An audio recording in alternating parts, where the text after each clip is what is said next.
Assalamualaikum, selamat pagi Bu. Ibu bagaimana kabarnya? Waalaikumsalam Syahrul, pagi juga. Alhamdulillah Ibu baik. Kamu bagaimana kabarnya?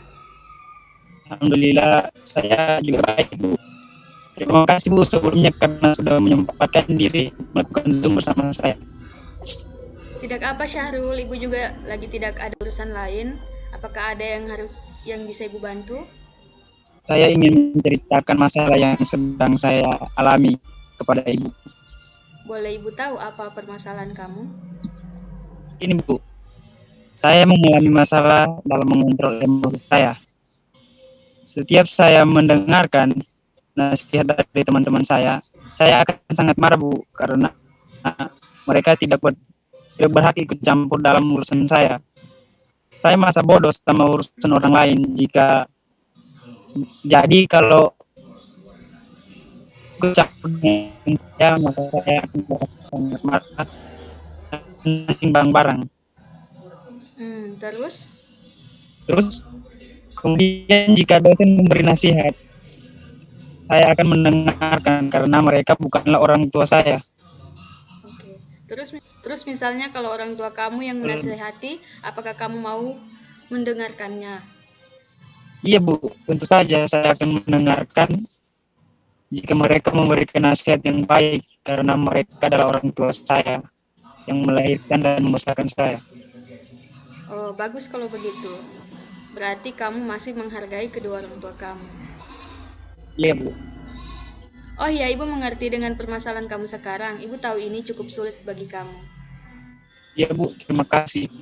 Baiklah Syahrul, dari permasalahan yang kamu ceritakan, Ibu melihat bahwa kamu paling tidak suka orang lain memperhatikan kamu dan menasihati perbuatan karena kamu merasa terganggu dengan hal itu. Iya Bu. Baiklah Syahrul, sekarang kamu berada dalam proses konseling, yang mana dalam proses ini Ibu mengharapkan kejujuran kamu dalam bercerita. Ibu berharap dalam proses ini kamu dapat terbuka dan mengatakan semua sejujurnya, dan Ibu akan menjaga kerahasiaan yang kamu ceritakan, kecuali kamu mengizinkan Ibu untuk memberitahukan kepada orang lain. Apakah kamu setuju dengan penstrukturan ini? Saya setuju Bu. Tadi kan kamu bilang bahwa kamu merasa marah karena kamu tidak suka orang lain mengurus kehidupan kamu, tetapi mereka malah sibuk ikut campur dengan kehidupan kamu. Iya Bu, saya pikir orang lain sangat kurang kerjaan saat ikut campur mengurus kehidupan orang. Seharusnya mereka mencari kesibukan supaya bisa jadi orang yang punya banyak pekerjaan, bukan malah kebalikannya. Kenapa kamu katakan bahwa mereka yang menasehati adalah orang-orang yang kurang kerjaan?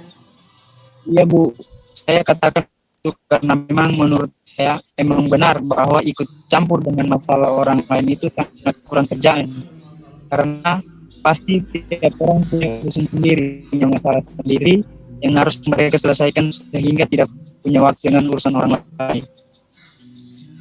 Baiklah, sekarang Ibu tahu bagaimana persis permasalahan yang sedang kamu alami. Dan mengenai rasa marahmu, apakah kamu berpikir bahwa tidak perlu menerima nasihat dari orang lain? Iya Bu, saya pikir begitu. Baiklah, dari jawaban kamu sepertinya kamu tipe orang yang tidak peduli dengan urusan orang lain dan juga tidak suka orang-orang ikut campur dengan kehidupan kamu. Iya Bu, karena saya merasa tidak perlu dilakukan jika masing-masing sibuk dengan urusan sendiri. Menurut Ibu, setelah apa yang telah kamu sampaikan tadi, alangkah baiknya jika kita simpulkan dulu agar hasil dari pembicaraan kita ini semakin jelas. Yang pertama, Ibu tahu apa yang kamu pikirkan itu adalah kebenaran menurut kamu. Kedua, kamu masih memiliki keinginan untuk kuliah dan hormat sehingga masih mendengarkan kedua orang tua kamu.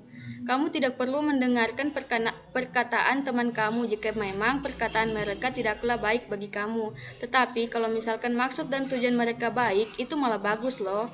Karena mereka peduli dengan kamu, mereka tidak ingin kamu salah melangkah. Tandanya mereka itu sayang dengan kamu dan kamu bisa menghargai rasa sayang mereka terhadap kamu.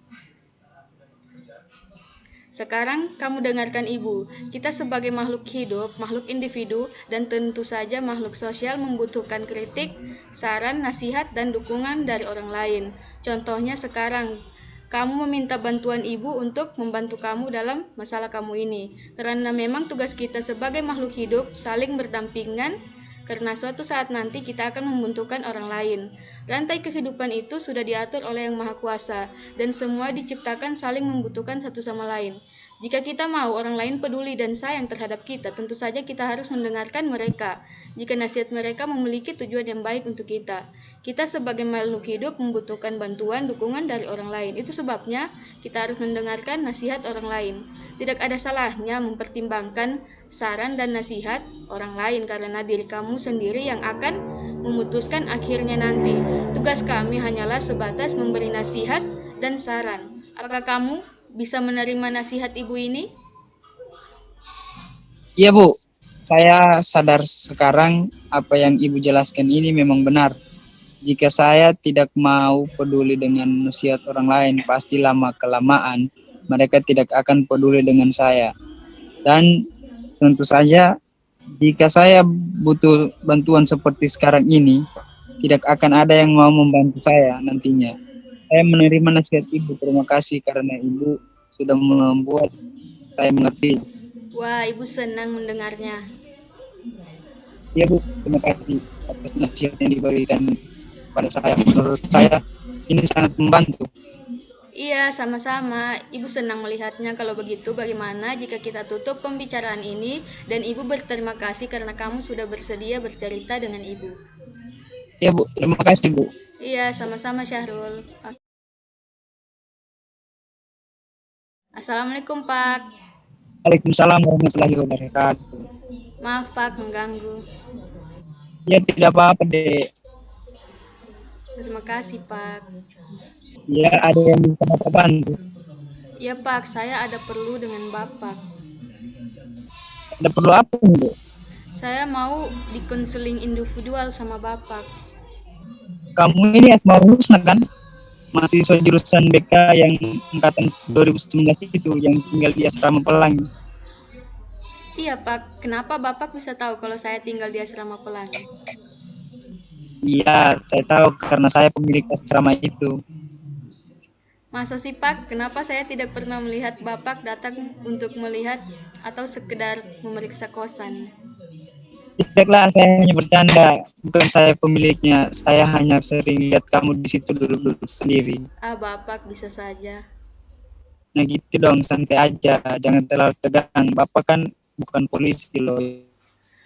Ya. Hehehe, iya Pak. Bapak ini pintar sekali bercanda.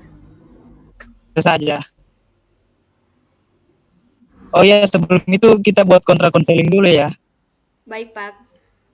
Jadi konseling kita akan berlangsung selama kurang lebih 2 jam ya.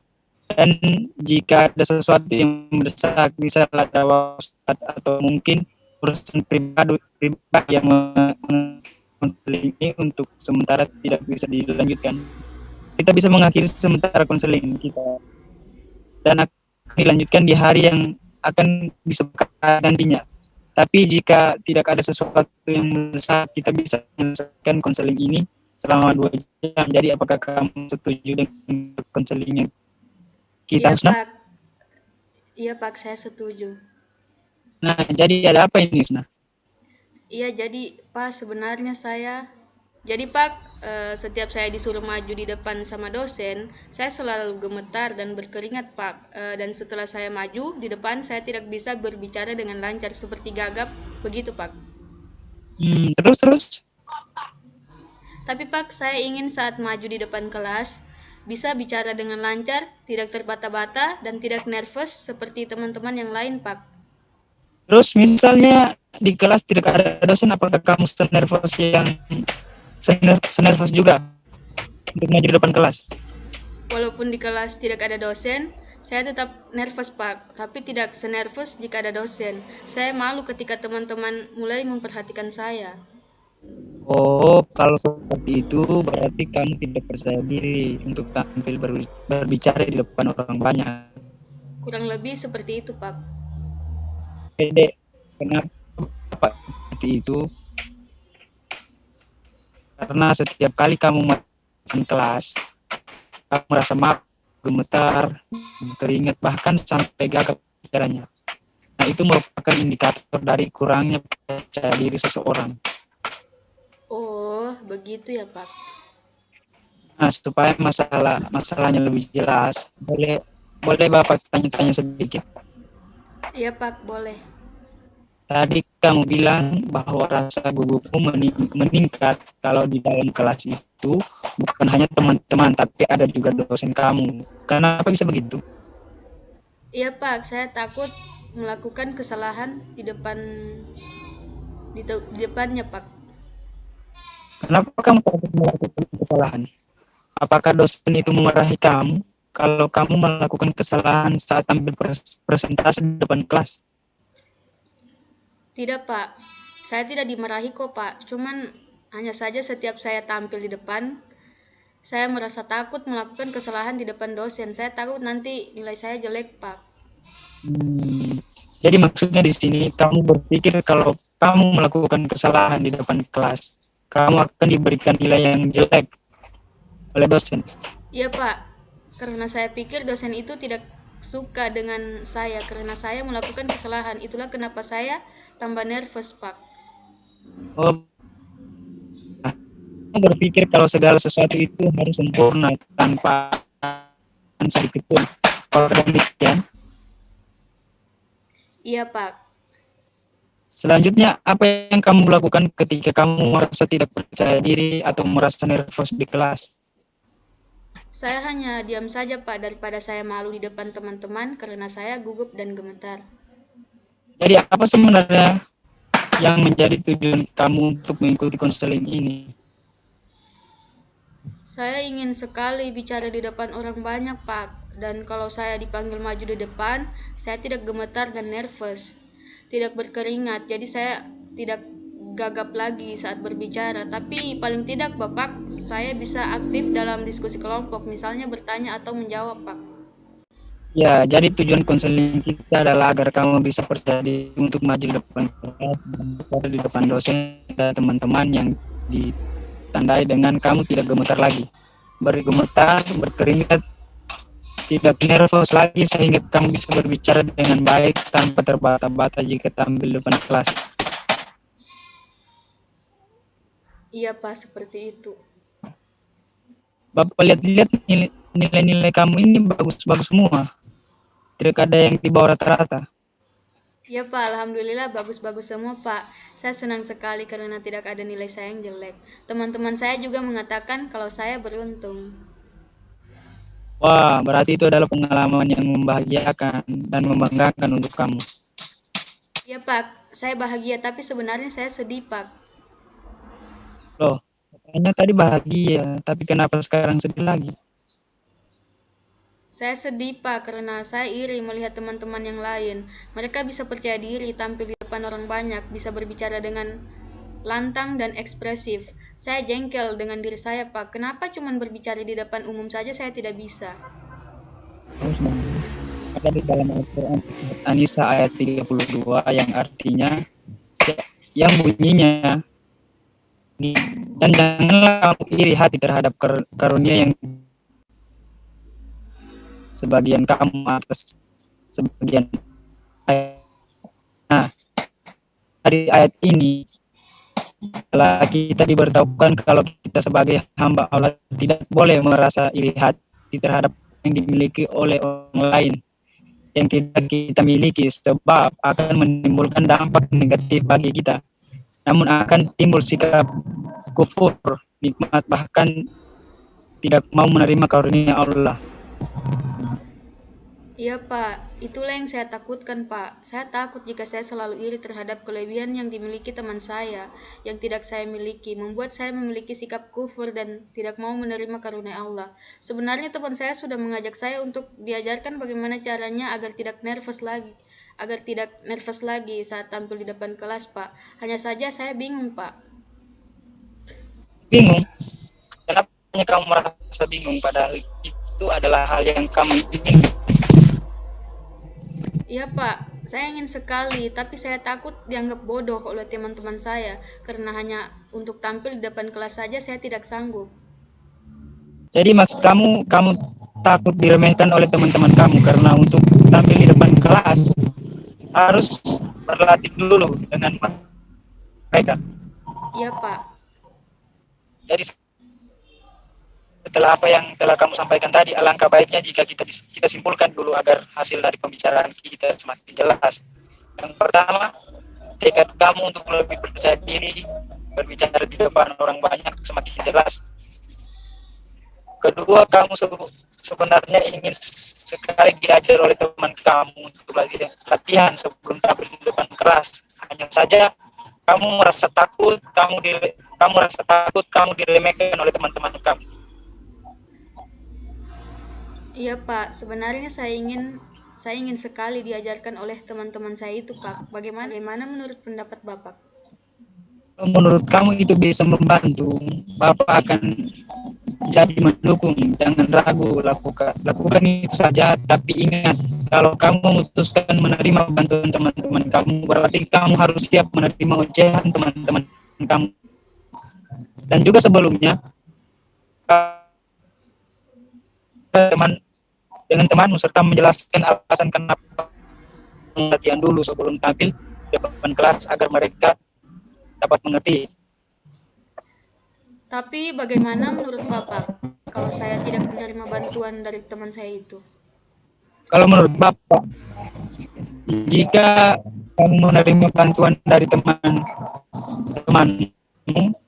akan memudahkan beradaptasi karena yang akan mendengarkan kamu saat kamu tampil di depan kelas salah satunya adalah mereka. Tapi saat sebelum kamu menerima bantuan dari teman kamu perlu menjelaskan bahwa kamu berlatih agar kamu percaya diri, kamu bisa meningkatkan saat tampil di depan kelas tanpa terbata-bata lagi. Pasti teman kamu bisa mengerti karena setiap manusia memiliki kelebihan dan kekurangan masing-masing. Oh iya, saya mengerti, Pak. Wah, ternyata waktu sudah hampir habis. Oh iya, Pak.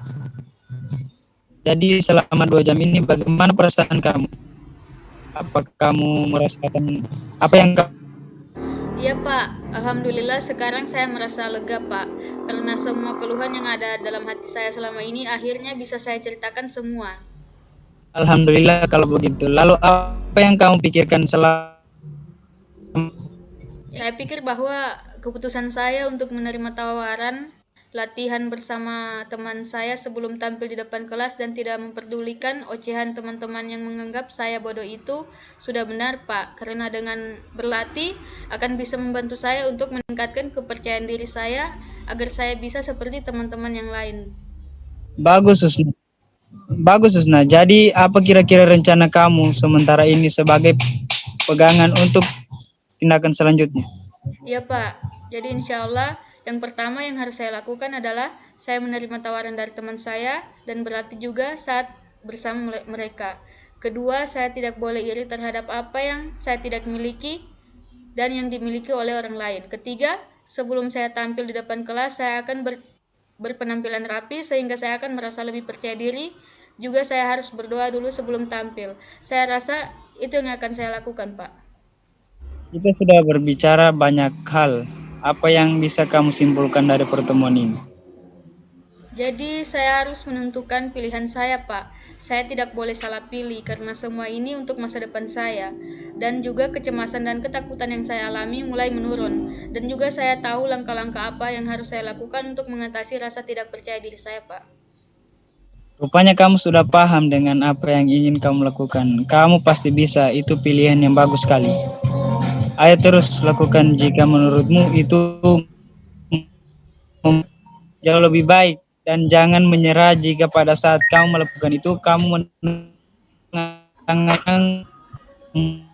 karena tidak ada yang sukses tanpa tantangan.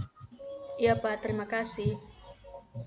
Dan ingat, jangan ada yang ingin kita bicarakan bersama. Datang saja menemui Bapak lagi. Iya, Pak, pasti. Nah, bagaimana kalau kita tutup pembicaraan ini dan saya mengucapkan terima kasih banyak atas ketersediaan kamu dan datang menemui Bapak. Iya, Pak, kalau begitu terima kasih banyak, Pak. Sama-sama, Usna.